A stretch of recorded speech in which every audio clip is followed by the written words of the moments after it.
Hello, hello. Welcome back to Loki's Librarian. If you are new here, welcome. I am your librarian, Katrina, and Sundays I do this thing called Books and Booze, where I review a book and mix up a cocktail. This month we are looking at all the ways the government has spent our hard-earned tax dollars, making this week's book Skinwalkers at the Pentagon, an insider's account of the secret government UFO program by James T. Lacatski, Colm A. Kelleher, and George Knapp. A lot of authors on that one.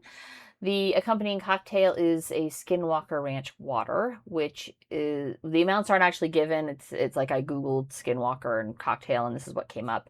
It's from, I think Liquid Death actually created this one. I'm not sure, but I think it is.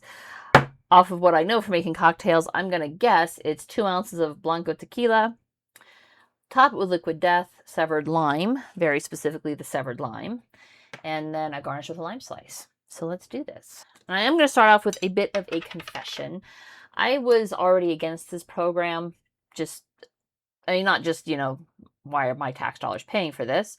But the book was dedicated in part to Harry Reid, Democratic Senator Harry Reid, former Senate Majority Leader Harry Reid. As a Nevadan, I can confidently say I never voted for Harry Reid. And like the one time that I attempted contact with him regarding concerns I had for legislation he was sponsoring, he failed to address any of my concerns and instead sent me this like pat on the head, patronizing form letter along the lines of, why don't you let the menfolk handle this type? So I'm not a fan of Harry Reid. So I was kind of against the program as soon as I saw the dedication. But I still read the book because that's the job, right? This is my self-appointed job.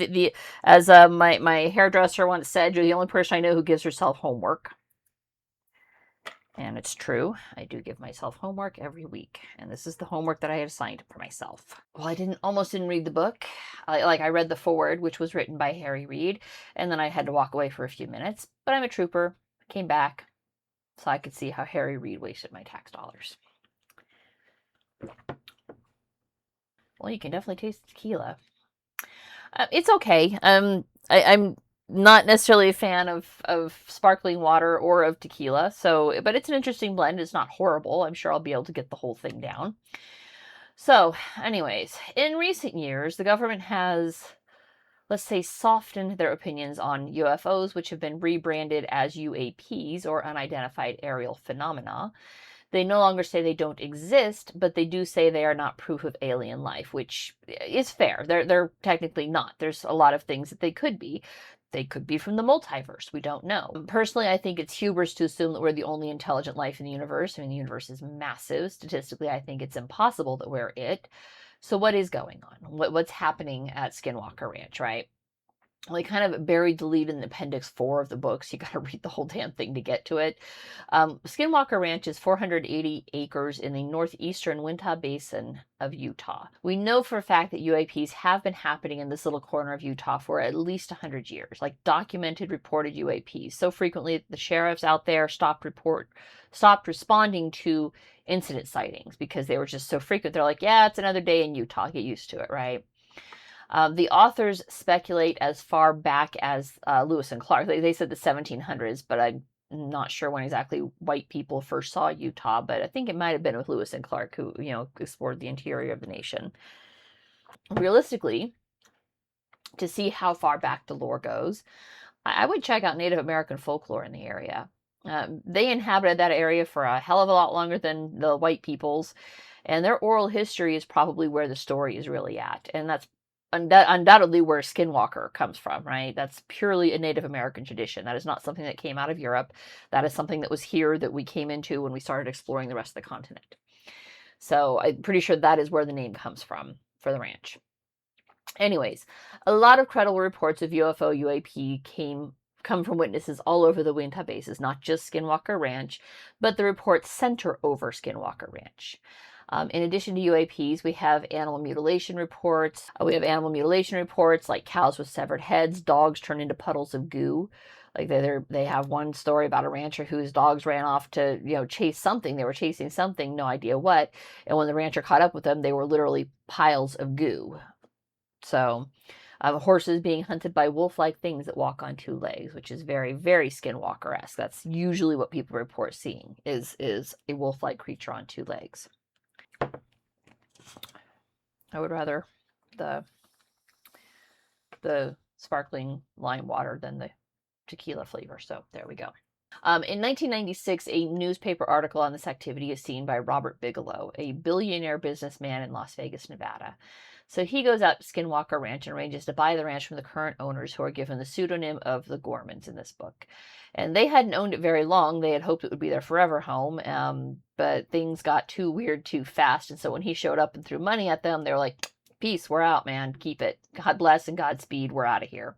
So, Bigelow buys the ranch and immediately starts installing surveillance cameras to keep track of the goings-ons, and hires a couple to oversee the property. And they were there for like 20 years overseeing the property. I mean, even when the new owners took over, they stayed on for a few years.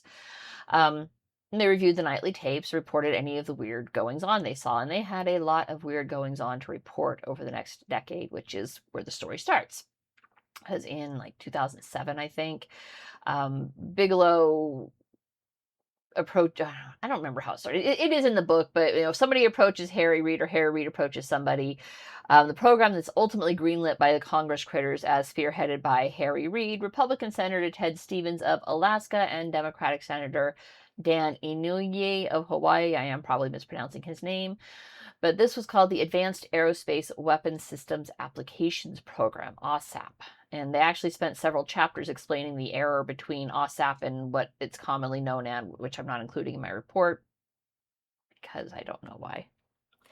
Anyways, basically this program was designated to determine the national security threat that may exist because of UAPs. I am not convinced the UAPs are a major threat the authors bill it as. Don't get me wrong, there have been undeniable harms by people who have seen UAPs, and this is where like abduction stories come from and stuff, and sure, there's absolute harm in being terrorized like that. Virtually everyone who has spent time at Skinwalker Ranch reports hitchhikers that follow them home and terrorize their families, not just the glowing orbs, but actually seeing skinwalkers, right? And the description that he provides in the book, like the first time I read it, it viscerally pulled me back to a time where I had an absolutely enormous owl materialize at the end of my bed and stare at me. And full out, that could have been a dream, absolutely, or not. Because one of the things described is a large owl, like human-sized owl, just enormous, right? And at the time, it did scare the shit out of me, but then I paused and I looked at it, and I made eye contact, and I acknowledged its presence, and it went away. Who fucking knows? This is why I say I'm not convinced UAPs are a threat, because I poured that little birdie thing a healthy slug of whiskey and we kind of hugged it out. And I've never had any other problems with spirit entities or whatever you want to call them. Like anytime I'm feeling like something might go on, I just pour another slug of whiskey for the house spirits and we drink up, man. But in the book, everybody's freaked out, and that's fair. Not everybody is spiritually or mentally equipped to deal with the unknown coming at them. And the people who get freaked the fuck out by it have massive medical problems like thyroid issues, tumors, respiratory distress, diseases, hospitalizations, big blisters that appear out of nowhere, burn marks, choking marks. Who knows, right? And that's what they could share, because a lot of these were medical issues that occurred to employees or other insured individuals by the corporate entity that was handling the OSAP investigation here. So they are limited in what they can reveal under HIPAA. Fair, all right? What was that corporate entity? Well, shockingly, billionaire businessman Robert Bigelow's company, Bigelow Aerospace, was the only one to bid on, and thus the only one to win the $22 million contract. Bigelow was friends with Harry Reid. So, yeah. I like I said, already dislike Harry Reid. Bigelow can spend his money on whatever the fuck he wants to. It's his money. He can do what he wants with it. Go for broke, man. To find the secrets of the universe, God bless. Reid spent my money and gave it to Bigelow for a contract that was supposed to be 5 years, but was cut off after 2 years. Why it was cut was not provided. Oh, but are UAPs a national security threat? Well, I mean, remember when I read the Human Mind Owner's Manual by Sean Webb? In that book, he talks about people who invite contact and his own experience with doing so. And there were no negative reaction, no medical problems. He definitely saw something. He reports it in detail in that book. He talks about Skinwalker Ranch in that book. So I think it's very much a difference in how prepared you are to deal with what you might see. I know skeptics go out there and they become believers, but have they really actually come to grips with what they see and acknowledged it and come to terms with it? I know, look, I'm a believer. I've never been to Skinwalker Ranch, but I know I'm not the only one who hugs it out with my demons and invites them to be house protectors. And I can't help but think that if they invited some medicine men from the local Ute tribes to assist, there's probably some lore the tribes are aware of that would abate the attacks that are causing the medical issues. And to me, this strikes me more as a spiritual problem, not a medical one. In 2016, Bigelow sold the ranch to Brandon Fugel, who upgraded the cameras on site and continues the investigation on his own dime. Yay, rich people. Spend your money, baby. It's good for us, good for everybody. You're spending your money, which means people have jobs. Government does not create jobs. All it can do is take money from other people and then create jobs. A healthy boost to that was no doubt received from the History Channel when they started to show Secrets of Skinwalker Ranch. I think that's the name of the show. Episodes of it are available on Netflix. I think the multiverse. But I'm also rereading Timeline by Michael Crichton. My God, Harry Crichton. Harry Reid is on the brain right now. Rereading Timeline, and so I think a lot of what is explained in there, and yes, that's a fictional book, but was very good at doing research, and I think a lot of what he explains in there could also explain what the goings on at Skinwalker Ranch. It might be a function of the multiverse instead of the greater universe. The real boon of this book is Appendix 1. I read everything. All right.